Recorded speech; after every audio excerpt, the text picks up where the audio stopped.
Welcome in, folks. Tyler here with Baron Auto Group, and today we're going to cover the 1956 Lincoln Premier.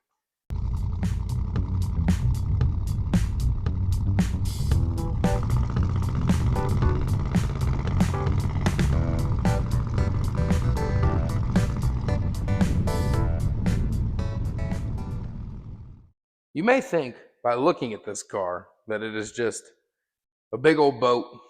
How do people drive these things back in the day? Must have taken a big, strong, burly man to drive this thing. But really, this was cutting edge for in 56. 56, they started the ball joint front suspension on this thing. Professional test drivers called this car elegant and gracious on the roads. Hard to believe that, but they did. And it was new for back then. These weren't things that anybody's seen in cars. Back then they more went for space and style more than anything else. But as you can see, there is no post in the middle of the window here, which allows for these clean lines to continue through the car, which is mainly what Lincoln was known for back in the day. Straight lines, sleek cars, big, luxurious vehicles, and none of that is compromised in this vehicle today. It's just been upgraded to help you drive a little bit better. You don't have to be all over the wheel in this thing. It cruises down the road just fine. Doesn't need you actually driving it, which is what a lot of these needed back in the day. So yeah, just a overall sharp vehicle. As you can see, it's gold with a black painted top. This thing actually has quite a few new additions to it. It's not quite the old boat that it looks like. So a lot of things have been done to it. Fuel injection, actually, Holly Sniper EFI. You'll look underneath the hood. It looks pretty normal, actually, until you notice a couple solenoids, and you pop the air cleaner off of it, and you realize it's got a Holly Sniper system on it. So that was pretty nice.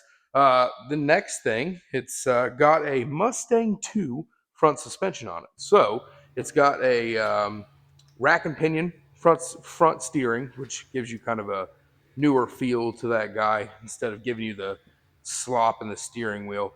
It also has front disc brakes, which helps with stopping. So that makes it a lot easier. It has power steering fluid now because of that front rack. So makes it a lot smoother, a lot nicer to cruise in, which is really what you want out of these things. You want the look, but you don't want all the stuff that drags along with it. So we will get this thing jacked up here in a bit, get it up on the lift so we can take a look underneath of it, and then we'll get in the interior as well. Take it for a cruise. Get some good video out of it today. So that's what we're going to kind of be covering in today's video. So stick around and let's see what happens. Let's take her out and go for a spin here. The starts up so nice. That 368 really does fire right up, no problem. You'll hear kind of the exhaust, and you'll see why here shortly as to why the exhaust sounds like that. So that's going to be high on the priority of fixes for this winter. Yeah, just such a nice turning. It's not over cumbersome. When you're trying to turn this thing and get it in and out of parking spots. And it glides down the road. The car is so smooth with the rack and pinion front steering. The ride tech coilovers on it and the shocks in the rear. It just really gives this car that modern feel.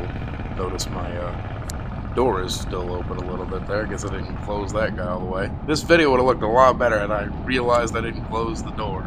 But yeah, just it getting up and cruising has no issues at all for being a 70, almost 80-year-old vehicle now. So yeah, just nice daily, not a daily, not just a nice cruiser overall. But we'll get her back parked here at the barn and get her back inside on the lift and see what we can see. We'll show the coilovers, disc brakes. It's got a new fuel tank as well, so we'll kind of take a look at all that. I'm trying to think of anything else. Brakes sound good, no issues there. Good overall running and driving vehicle, that's for sure. For sure. Here's the aforementioned front rack and pinion steering, as well as the Ride Tech front suspension or front coilovers on this bad boy, which gives it that nice clean ride height you see. I mean, it just levels out the car so nice, as well as allowing it to kind of move and groove with the roads like a newer vehicle. You'll see, they wrapped the headers, which did no good because you see the hole in the exhaust down there, which is funny. It's got a newer transmission in it too, which we did not know. As you can see back here, brand new gas tank, new electric fuel pump, and inline fuel filter. You'll see that the hump beside it is actually where the spare tire goes. It's kind of neat. Shocks in the back kind of help absorb that as well, and once again, kind of keep it at that level ride height. But overall, the frame and everything looks like it's in really good shape. Not really any rust on this car either, which is nice. But you can see here, I'll show you the transmission. Newer transmission, Ford Motor Company one, so I'm not real sure. I don't have any specifics on it. I'm gonna do some research on it, but hey, another nice tidbit there. Taking a look at the interior here now. Notice these big doors with the wraparound front window. Now it's a real knee knocker if you're a bigger gentleman like myself. But I would say most normal folk just kind of glide on in here. But notice, big power bench seat. Nice black with white interior, simple. Really kind of goes with the outside and the inside of it. Needs a little bit of cleaning, which is what we're working on. But I think this is going to be our winter project, like I've said earlier. So this will be a nice car. Somebody did some really good work on it and then stopped. I don't know why. Nice new carpet though. Interior, pretty clean dash overall. I'll kind of peek you guys. Like here's kind of some little bit of issue. Not really a big issue, but like the vinyl's kind of coming up from it, so it needs to be kind of relayed. The speedometer doesn't work right now, so we're gonna fix that bad boy. I think we're gonna put just a digital readout in here, maybe. Let me know what you guys think on that. Do you think we should keep it original, or do we put a new dash in her? New dash would be simpler, look better. But yeah, let us know what you think. Very, very clean interior though overall. A couple of this has automatic windows as well because it's a Lincoln, and two of the switches are missing. Well, one's currently missing. As you can see, it's not in there, but we did find the one for the back when we took the back seat out to work on the trunk opening, and we found it. It's underneath of it. We got to pull it back out and get it out, but we did find it at least. Another cool thing about this car, all new wiring harness. I don't know. Let's see here. You guys can kind of see down in there. I don't really want to pull all this stuff off. You can kind of see down in there. It has a painless wiring system. So, like I said, someone went through the trouble of doing most of the hard work on this car. Now I'm just here to finish it. Yeah, that's the interior. We'll take a look at the trunk now, and then we'll take a look at the engine bay. As we make our way back here to the trunk, you'll see the big old boot on this guy. We currently have the carpet out of it. We're cleaning some things up on the inside of here just to get her a little more ready for the road.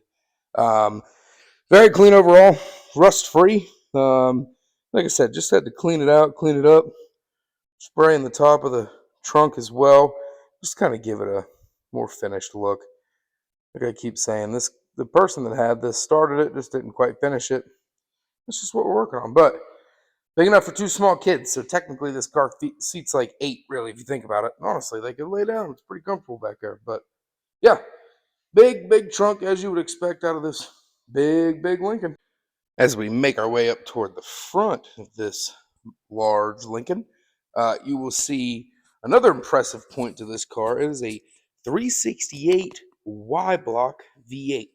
Now, they only use these for 2 years in Lincoln cars, and then 1 year for Mercury, I guess, as well. They made between 285 and about 300 horse. This probably gives you a little bit more with the Holley EFI on it.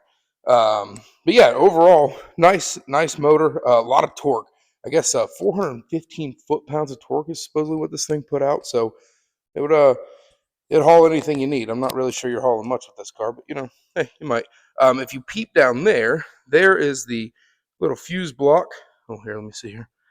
There's the fuse block for the Holley EFI system.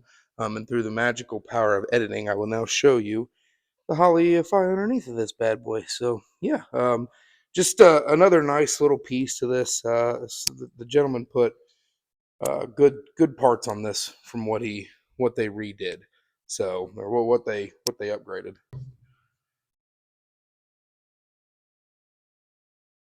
Well, folks, that that pretty much wraps up the. Actually, I'm not gonna close that. Gotta put the cover on. That about wraps up the 1956 Lincoln. She's big, beautiful car. Some really nice upgrades, and we're gonna kind of continue to add to those upgrades. I think got a good little list of things that we're gonna get taken care of on her, and we'll go from there. So thank you guys for watching the video. BaronAutoGroup.net. You'll find the car on there. It is for sale currently if you want your own project for this fall and this winter. You know, you got a clear spot in your garage and you're like, man, I really got to put something there. You could drive this thing right in there. But yeah, find us on BaronAutoGroup.net. You know where you found us on YouTube. We are on Facebook. We're on Instagram and TikTok as well. So like, share, subscribe. Thanks, guys. I appreciate it. Have a good one.